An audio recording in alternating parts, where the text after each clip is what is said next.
Hello everyone, welcome back to our second video. So in this series we are going to deal with the UPSC mains previous year question analysis. So we have already started this series, and in the first video we have dealt with the art and culture of UPSC mains 2013 to 2019. That means the 7 years questions of mains paper. So in this series we will cover all the sections like GS paper 1, 2, 3, 4 and the essay papers. So this is our second video. In this video we will analyze the modern history. That means this includes the India's freedom struggle and also the modern history. So for these sections your source would be Spectrum and Bipan Chandra's modern history book. So from 2013, the number 1 questions: defying the barriers of age, gender and religion, Indian women became the torch bearer during the struggle for freedom in India. Discuss 200 words and 10 marks. So in these questions they are asking you that you have to write the role of the Indian woman during the freedom struggle. Though there are a lot of struggle, though there are a lot of prohibition for them, but still they were the main torch bearers during the freedom struggle. So you have to write down the role of the Indian woman in the freedom struggle. So in the next question, several foreigners made India their homeland and participated in various movements. Analyze their role in the Indian struggle for freedom.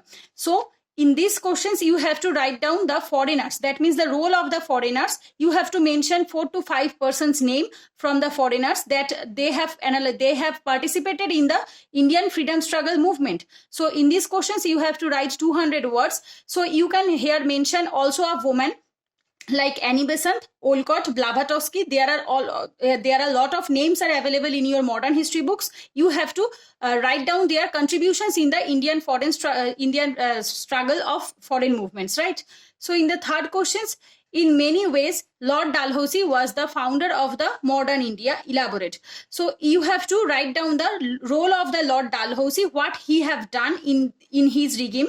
So you have to write down the role of the Dalhousie in the modern India. That means what he have done for the modern India. That means the railway, telegraph line, telegram. So these are the things which he have done. So you have to, and also the administration during his time. So you have to write down all the things which he have contributed towards the modern India. So in 2013, 3 questions came from the modern India and also the freedom struggle. Then come to the 2014 questions. Then first, there is also 3 questions available in 2014. Number 1, examine critically the various facets of the economic policies of the British in India from the mid 18th century till independence. So mid 18th century, that means the 1750 to 1947. So this time they are asking you these 200 years of British economic policies. How was the British economic policies of the 1750 to 1947? That means these 200 years, and what was their impact on the Indian economy? So you have to write it down in 200 words. That means 10 marks questions. Then come to the next questions. In what ways did the naval mutiny prove to be the last nail in the coffin of the British colonial aspirations in India? So here in these questions you have to write down the role of the naval mutiny, how it had formed, and what was the impact on our Indian freedom struggle, and also what was the impact of our freedom of 1947. So as you all know that after the naval mutiny we got independence in 1947. So it is the last nail. It is also called the last nail of the coffin of the British colonial aspiration in India. So this is also an important topic for the UPSC. Then come to the next questions. The 6th questions. The third battle of Panipat was fought in 1761.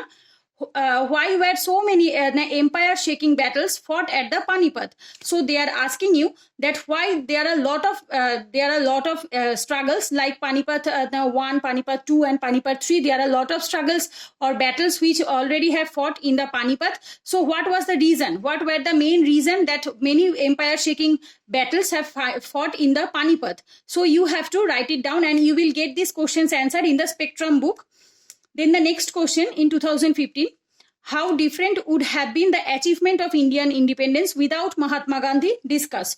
12.5 marks, that means 200 words. So in these questions they are asking you that what would happen if Mahatma Gandhi were not there, in our freedom struggle. So you have to use your brain in these questions, because you won't get the direct answer from any sources. You have to use your brain, that what will happen, or what would happen that if Mahatma Gandhi would not be there. So it is in these questions you have to also give the role of or contribution of the Mahatma Gandhi in the first para, and in the second para you have to give that if he would not be there, so then what would happen. So you have to write it down in 2 paras or in 2 format. Then the next questions: Mahatma Gandhi and Dr. B.R. Ambedkar, despite having divergent approaches and strategies, had a common goal of amelioration of the downtrodden elucidate. That means though they have Mahatma Gandhi and Dr. B.R. Ambedkar, though they have a divergent approach, that means a different approach, but their main aim or the goal is always inclined to the downward or the other or any other backward classes peoples, right? So their approaches are different, approaches were different, but their main goal was same. So how you will deal with these questions, that means you have to compare their approaches and you have to summarize accordingly that. So this was the 2015 questions. Then come to the 2016 questions. So this is the 2016 questions.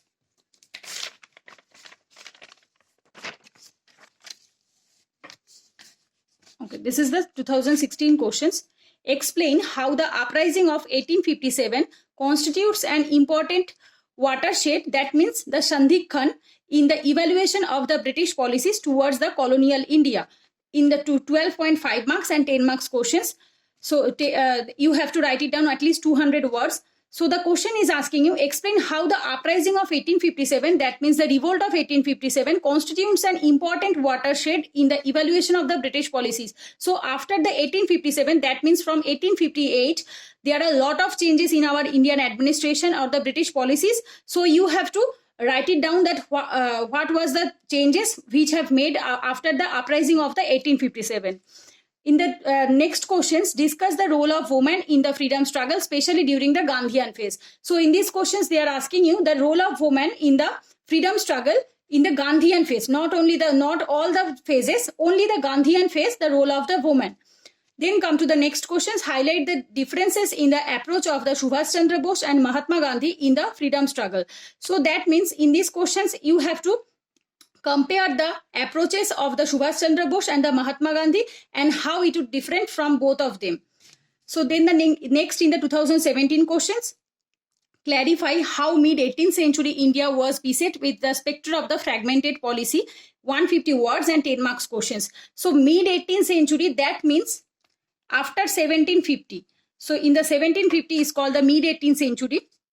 So at this time, there were all the policies were fragmented policies. There were no consolidated policies. So you have to write it down what were the policies or how were the policies of that time of 1750 and how were the economy or the social structure of that time and the administration of that time. So you have to write it down.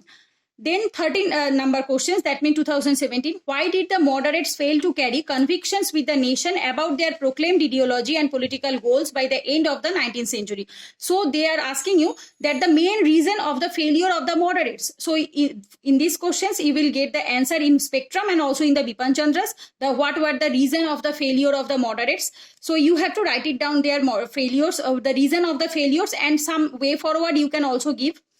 In 2018, one question came, throw light on the significance of the thoughts of Mahatma Gandhi in the present times. So in these 2018 questions, only one question came, that means 10 marks, 150 words. So in these questions, you have to write it down, the significance of the thoughts of Mahatma Gandhi, which you have to present in the present context, which are relevant in the present context. So in these questions, you will get the source in the Bipan Chandra and also in your ethics paper, because Mahatma Gandhi and the present context and their and his thinkings is also related to your ethics paper. So these questions will definitely help you in your GS paper 1 and GS paper 4. So then come to the 2019 questions. 1857 uprisings was the culmination of the recurrent big and small local rebellions that had occurred in the preceding 100 years of the British rule. So in these questions, they are asking you what was the preceding reason. That means 1857 uprising was the culmination of the recurrent big and small local rebellions, because before the 1857 revolt there were a lot of small and big rebellions, and that had occurred in the preceding 100 years of the British rule. That means after the British rule, that means within the 100 years of the British rule, there are a lot of small and big rebellions, which was the culmination of the 1857 uprising. So you have to, in this question, you have to write down the big and the small local uprising, not only the 1857 uprising, but you have to mention the small and the local rebellions which had happened in the last 100 years of the 1857 uprisings. So into the next question, 16, examine the linkages between the 19th century's India's Renaissance and the emergence of the national identity. So in these questions, they are asking you that the linkages, what was the linkage between the Indian Renaissance, that means after the Indian social and the economic Renaissance of Raja Ram Mohan Rai, Raja Ram Mohan Rai, Vidyasagar. There are a lot of names are available in your Indian Renaissance phase. So you have to compare the Indian Renaissance with the national identity. That means after the Indian Renaissance, how the national identity or the nationalism grew in their mind, or in India. So you have to compare the Indian Renaissance with the national identity, and also you have to write it down that how it had emerged from the Indian Renaissance of our nationalism. So in 2019, only 2 questions came. So on an average from 2013 to 2019, total 16 questions came. So as you have already shown, as you have already understood that there are almost same questions in every year, like Mahatma Gandhi, role of woman, and the comparison of the 2 personalities like Subhash Chandra Bose, Mahatma Gandhi, Subhash Chandra Bose, B.R. Ambedkar. Also 1857 uprising or Indian Renaissance, nationalism, Indian National Congress, moderate phase, mid 18th century economic policy. So these topics are almost important in each and every year, especially the Mahatma Gandhi, the Gandhian phase, and also the role of woman. So these 2 topics are hot topic in UPSC mains from the modern history or the India's freedom struggle. So I hope if you follow this rules, that means these chapters, if you follow more focused on these chapters, I think you can cover all the questions in the modern history or the India's freedom struggle. So I think this video will definitely helpful for all of you. If you like this video, please do share with your friends, because those who are giving their mains 2020 or 2021, definitely I hope this video will definitely helpful for them. So thanks for watching. Take care. Goodbye.